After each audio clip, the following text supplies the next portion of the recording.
Two components that share the same pair of nodes are said to be connected in parallel. Components in parallel have the same voltage across their terminals. Two components connected at a single node are said to be connected in series. Components in series have the same current flowing through them. Let's look at some valid ways to connect sources. Two voltage sources connected between the same pair of nodes, or in parallel, must supply the same voltage value and polarity. Let's look at some examples. Is connecting a 3-volt battery in parallel to a 5-volt battery a valid configuration? The answer is no. These two voltage sources are in parallel since they share the same two nodes. If you start at node A and move to node B through the 3-volt battery, then you would see a voltage VAB equals 3 volts.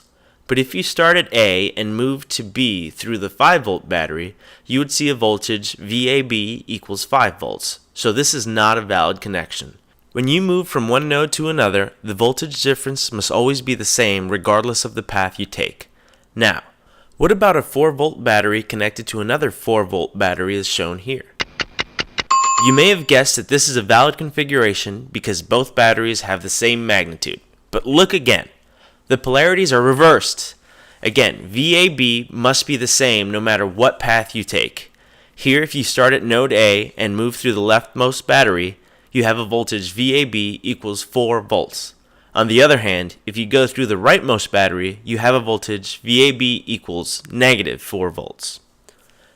Two current sources connected in a single closed loop or in series must supply the same current value and polarity.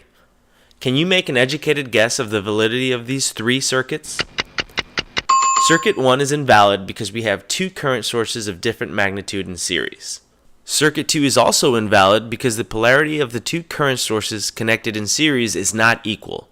One points clockwise and the other counterclockwise. Lastly, Circuit 3 is a valid configuration. The ideal 3-volt source can supply any current and the voltage drop across an ideal current source can be any voltage value.